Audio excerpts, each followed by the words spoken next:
What would you do if your doctor told you this morning that you beat cancer after 2 years of fighting? 24-year-old Sophie went straight to a Taylor Swift concert, bald, exhausted, but finally alive. When Taylor found out, what happened next made 70,000 people cry. Sophie Chen was 22 years old when the exhaustion started. Not normal tired, the kind of tired where you sleep 12 hours and wake up feeling like you haven't slept at all. The kind where climbing stairs feels like running a marathon. The kind where your body is screaming that something is very, very wrong. She ignored it at first. Everyone in their 20s is tired, right? She was working full-time, had an active social life, went to the gym. Tired was normal. Until the bruises appeared. Everywhere. From things she didn't remember bumping into. Then the nosebleeds that wouldn't stop. Then the fever that lasted 3 weeks. Her roommate finally dragged her to urgent care in October 22. The doctor took one look at her blood work and sent her straight to the emergency room. By that evening, Sophie was in an oncology unit. By the next morning, she had a diagnosis: acute lymphoblastic leukemia, an aggressive blood cancer that required immediate intensive treatment. Sophie's life ended that day. Not literally, she was alive, but the life she knew, the life of a normal 22-year-old with plans and friends, and a future that stretched out unlimited and certain, that life died in that hospital room. The treatment plan was brutal. Intensive chemotherapy for 2 years. Her immune system would be destroyed, then slowly rebuilt. She'd lose her hair. She'd be sick constantly. She'd spend more time in the hospital than out of it. She couldn't work, couldn't go to crowded places, couldn't be around anyone who was even slightly sick, because a common cold could kill her. "You'll miss things," her doctor said, trying to be gentle. "Weddings, parties, concerts, anything with crowds. Your immune system can't handle it." "For how long?" Sophie asked. 2 years, maybe more, depending on how you respond. 2 years. Sophie was 22. 2 years meant missing her entire early 20s, missing her best friend's wedding, missing her brother's college graduation, missing everything that made life feel like living instead of just surviving. But missing concerts that hit differently. Sophie had been a Swiftie since she was 12. She'd been to every tour since Fearless. She had tickets to the Eras tour, 3 different cities, because why see it once when you could see it 3 times? The dates were marked on her calendar in red. She'd already planned her outfits, made friendship bracelets, convinced her friends to go with her. Cancer took those tickets. Not literally. Her friends tried to transfer them to her for when you're better. But Sophie knew 2 years of treatment meant missing the entire Eras tour, missing the cultural phenomenon, missing the thing she'd been waiting for since Taylor announced it. "It's just concerts," she told herself. "You have cancer, get your priorities straight." But grief isn't logical. She could be grateful to be alive and still devastated to miss the Eras tour. Both things could be true. The first round of chemo took her hair. Sophie had always had long black hair, down to her waist. She'd never cut it short. Losing it felt like losing a part of her identity. Her mom offered to buy her a wig. Sophie tried one on and hated it. It felt like pretending to be someone she wasn't anymore, like hiding from the reality that she had cancer. "I'm just going bald," Sophie decided. "If I'm going to have cancer, I might as well look like it." Her friends were supportive but awkward. Nobody knows what to say to a 22-year-old with cancer. They sent care packages and well-meaning texts and promises to visit that became less frequent as months dragged on. Not because they didn't care, Because watching your friend suffer is exhausting, and life moves on even when you're stuck in a hospital bed. Sophie spent her 23rd birthday in the hospital, her 24th birthday too. 2 birthdays defined by IV poles and nausea, and blood counts and scan results. 2 years that disappeared into a fog of treatment, and waiting and wondering if she'd ever feel normal again. She watched the Eras tour from her hospital bed. Her friends sent her videos. She scrolled TikTok seeing everyone's outfits, and friendship bracelets, and joy. She was happy for them, and absolutely gutted for herself. Both things, true at once. Next tour, she promised herself. Next time I'll go. If there was a next time, if she survived. If the cancer didn't come back. If. The worst part wasn't the physical pain, though chemo was hell. The worst part was the isolation. Cancer at 22 meant watching everyone her age live the life she was supposed to be living while she lived in hospitals and counted white blood cells. It meant missing everything and having people tell her, "At least you're alive." Like that made up for the fact that she wasn't really living. But she kept fighting. Through 8 rounds of intensive chemo, through infections that landed her in ICU, through the day her doctor sat down and said, "We need to talk about backup plans," because the cancer wasn't responding as well as hoped. Through the terror and exhaustion, and moments where she wasn't sure she wanted to keep going, she kept fighting because the alternative was worse, and because somewhere in the back of her mind, she still wanted to see Taylor Swift live. Stupid. Maybe. Trivial compared to surviving cancer. But that dream kept her going on days when nothing else did. Her last scheduled scan was October 15th, 2024, 2 years to the day after her diagnosis. If this scan was clear, she'd be declared in remission, not cured. You can't say cured with cancer, not for years, but remission.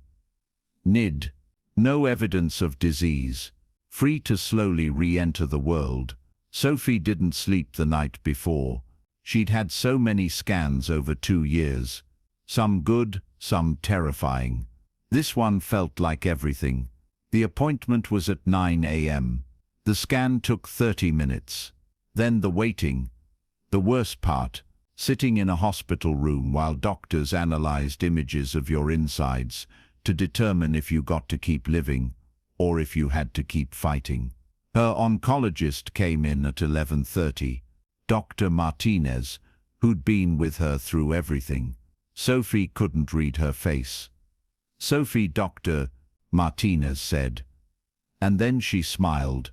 "You're clear. Full remission. No evidence of disease." Sophie stared at her. "What?" "You beat it," Dr. Martinez said.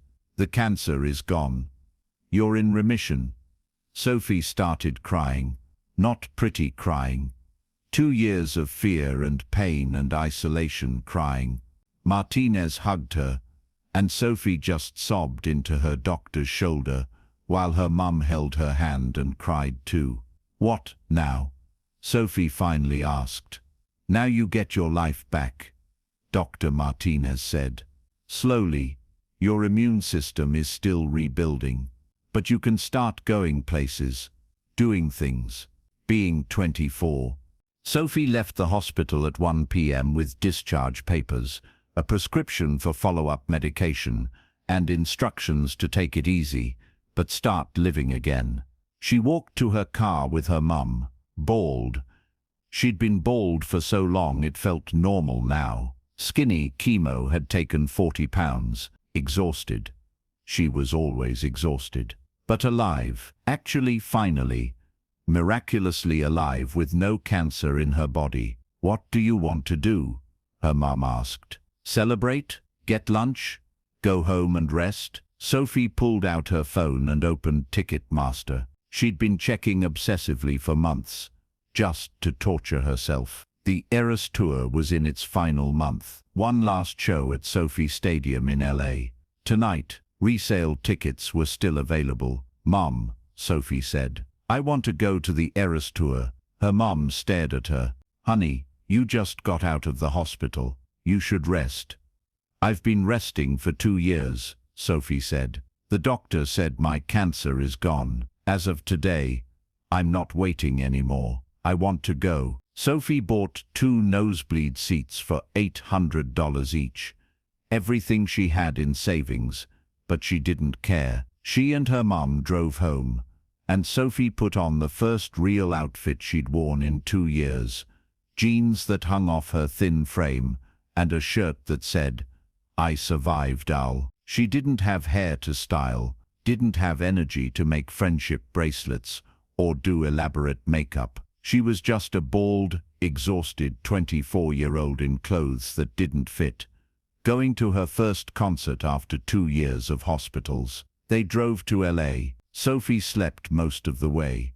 She slept everywhere now. But when they pulled up to Sophie Stadium, and she saw the crowds of people in sparkly outfits and cowboy boots and friendship bracelets up their arms, something in her chest broke open. She was here. She'd made it. Walking through the stadium entrance felt surreal. She was the only bald person in a sea of 70,000. People glanced at her, quickly, trying not to stare. She knew what they were thinking. Chemo, cancer. She didn't care. She wasn't hiding. Their seats were in the 500 section, nosebleeds. But Sophie didn't care. She could see the stage. She was here. Taylor was going to walk out on that stage, and Sophie was going to see it. When the lights went down and Taylor appeared, Sophie started crying immediately.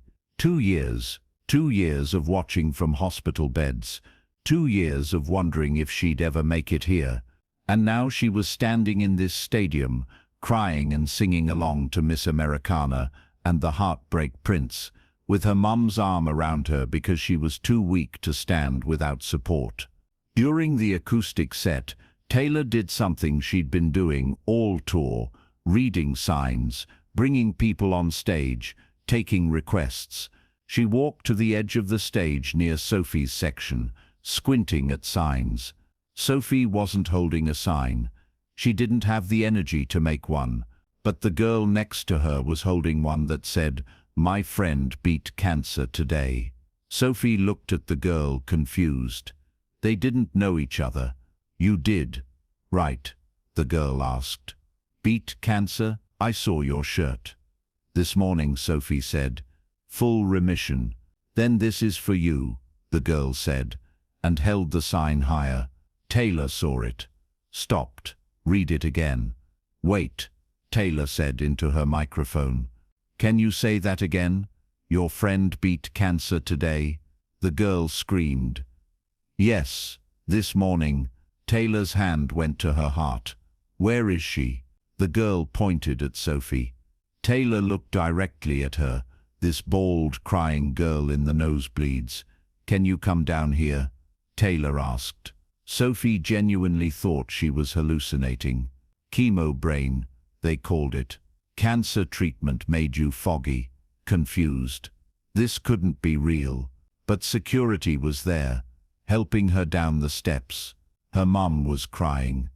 The girl who made the sign was crying. And Sophie was walking. Barely. She was so weak down to the stage floor while 70,000 people watched. Taylor met her at the stage stairs, reached out a hand to help her up. Sophie was shaking so hard she could barely climb the steps. Then she was on stage. At the Eras Tour, bald and exhausted and definitely about to pass out from overwhelming emotion. Taylor hugged her, just held her for a long moment while Sophie cried into her shoulder. "What's your name?" Taylor asked into the microphone. "Sophie," she managed. "Sophie, is it true? You found out this morning?" Sophie nodded. "Full remission. 2 years of treatment. This is my first time outside the hospital." The crowd roared. Not applause. A roar. 70,000 people, losing their minds. "This is Sophie," Taylor said to the stadium. "She just beat cancer this morning, and tonight she came here. This is the most beautiful thing I've ever witnessed." Sophie started crying harder. "You know what you are," Taylor said, looking directly at her. "You're not just alive, you're thriving. You're proof that we survive the impossible. Do you have a favorite song?" "Long Live," Sophie said.